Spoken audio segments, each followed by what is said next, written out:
Voilà, il est 13h25 dans le ZCL en direct de RHC. C'est la dernière partie du ZCL. Et comme chaque lundi, on reçoit Muriel Jean-Jacques. Bonjour. Bonjour, Danick. Et aujourd'hui, dans la chronique habituelle du coaching, on va avoir un choix à faire. Exactement. Oui. Exactement. Et les choix sont toujours difficiles. Ils sont toujours difficiles. Oui, Ils sont toujours difficiles, mais ça dépend. Il faut commencer déjà par le générique. Oui, on va le faire démarrer. On choisit le générique. On choisit le générique. C'est parti.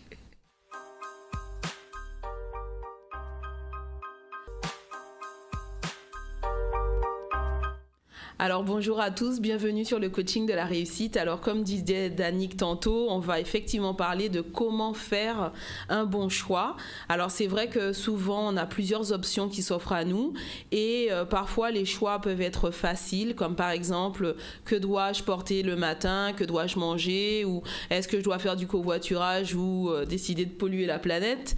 Ou par exemple je peux avoir également des choix beaucoup plus compliqués. Donc on l'a vu ce week-end avec est-ce qu'on va choisir Macron ou Marine Le Pen, ou tout simplement si on est en entreprise, salarié, entrepreneur, ou au niveau de la diète, on pourrait se dire est-ce que je vais choisir d'ingurgiter du dioxyde de titane?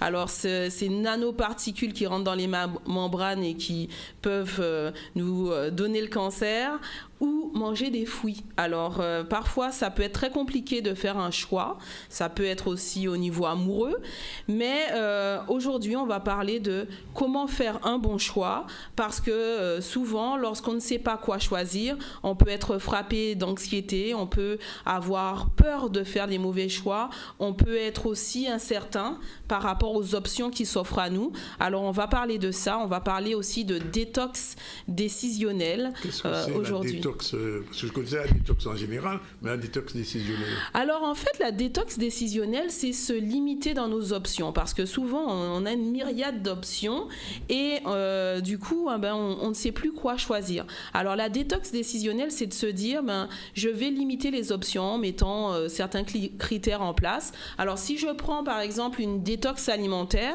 on peut se dire tiens, aujourd'hui ou durant une période de temps donnée, je vais arrêter de manger des produits laitiers, du gluten et du sucre. Donc effectivement, lorsque l'on va devoir faire des choix alimentaires, lorsqu'on est en société ou en famille, notre choix sera limité, bien évidemment, à cause de ces décisions. Alors c'est la même chose au niveau émotionnel et mental. En limitant nos options, ça permet à notre cerveau, premièrement, de se relaxer un peu plus et également de faire des choix beaucoup plus rapides, en fait, et d'éviter surtout cette fatigue décisionnelle qui peut subvenir. Alors, il y a des risques si on ne suit pas cette détox décisionnelle?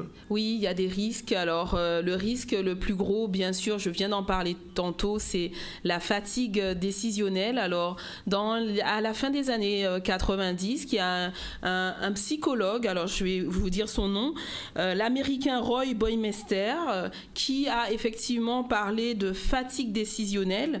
Alors, il dit que la surabondance des choix que l'on va faire tous les jours pourrait entraîner cette fatigue qui serait liée au concept freudien d'épuisement de l'ego. Alors, selon son étude, la volonté est un muscle qui peut se fatiguer et toute décision prise, finalement, solliciterait notre volonté. Alors, c'est pour ça que, justement, le fondateur de Facebook, Mark Zuckerberg, je ne sais pas si j'ai bien prononcé son nom, voilà, a décidé tout simplement de s'habiller toujours de la même façon. Ah bon? Ouais. Comme ça éviterait la fatigue. Il n'y a pas de choix, c'est toujours le même choix. Ouais. Ou sinon également de déléguer les tâches ménagères ou certaines tâches administratives. Donc ça lui permet justement de se concentrer sur ce qui est important, faire du chiffre avec Facebook, visiblement. Oui, visiblement. Parce que ça, on l'a vu d'ailleurs. Alors, comment on peut faire un bon choix? Est-ce qu'on peut faire un bon choix réellement? Alors oui, on peut faire un bon choix. On n'est pas forcément obligé de s'habiller toujours de la même manière, parce que tout le monde ne peut pas faire ça ou déléguer les tâches même si on le voudrait bien. Alors la première chose déjà, c'est de se poser la question: du pour et du contre, à glaner le maximum d'informations par rapport à la décision qu'on doit prendre et se limiter en temps. Parce que c'est vrai qu'on peut recueillir toutes ces informations et ne jamais s'arrêter et on n'en finit jamais. Alors là, ça serait vraiment glaner des informations, assez d'informations pour prendre les bonnes décisions. Ensuite aussi, s'écouter. Parce que souvent, on oublie de s'écouter, on ne suit pas notre petite voix alors qu'elle est souvent très juste. Alors là également, apprendre à s'écouter, à se faire confiance, ça pourrait faire également la différence. Et puis ensuite, mais ça ne fatigue pas l'ego à ce moment-là? Parce que tu viens de parler justement de l'ego et du moi. Oui, oui. Oui, mais en limitant ses options. Alors, par exemple, le matin, on pourrait se dire, au lieu de me dire, ok, l'option que j'aurais, c'est méditer, regarder le journal, faire du sport, etc. On pourrait se dire, tous les matins, je fais que de la méditation et ensuite je pars au travail. D'accord.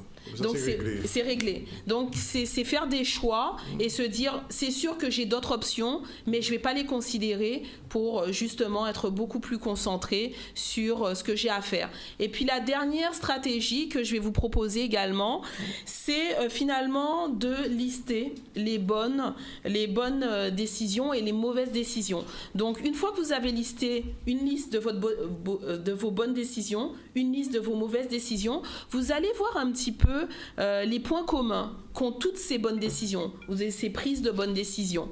Et la même chose pour les mauvaises décisions. Et ça va vous permettre finalement, lorsque vous allez faire un choix, regarder si finalement il y a, j'allais dire un pattern, quelque chose qui revient, un schéma qui revient récurrent, qui est typique des bonnes décisions ou un schéma récurrent des mauvaises décisions. Donc pour prendre vos bonnes décisions, tout simplement, vous allez essayer de suivre le schéma que vous avez fait avant, lorsque vous avez eu des bonnes décisions, et vous allez mettre de côté tous les points communs qui sont visibles pour les mauvaises. Juste un point, Muriel, quand même, la bonne décision, elle est toujours subjective.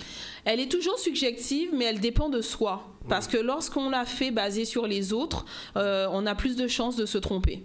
Donc tout part de soi et une bonne connaissance de soi, une bonne connaissance de nous bien sûr et de ce qu'on aime et de ce qui est important pour nous, ça va nous aider. Ça veut dire qu'il faut être un tout petit peu égoïste quand même. C'est sûr, hein. On avait parlé la dernière fois d'égoïsme du soleil, ça revient effectivement. Tout part de soi et ensuite effectivement on peut rayonner et aider les autres. Plus d'informations sur ça? Alors, plus d'informations, comme d'habitude, vous pouvez nous appeler au 0590 47 30 19. Et puis également, on a un petit séminaire pour ceux qui voudraient faire le bon choix au niveau financier. Ah, au niveau financier. Alors, au niveau financier, cette fois-ci. Donc, on continue un petit peu sur la lignée. On avait parlé il y a quelques semaines de l'endettement. Alors, au Centre Carutera, le 4 mai, on va vous présenter un séminaire sur les 7 clés de la forme financière. Alors, je vous invite à y venir parce que comme ça vous pourrez faire de bons choix financiers. Il faut s'inscrire pour venir à ce séminaire. Il faut s'inscrire, toujours le même numéro, 0590 47 30 19. Oui. Rosie se fera un plaisir de prendre vos réservations. Et puis bien sûr, vous pouvez nous retrouver au www.carutera comme thérapie.com ou www.zcl.tv. Sinon, la semaine prochaine,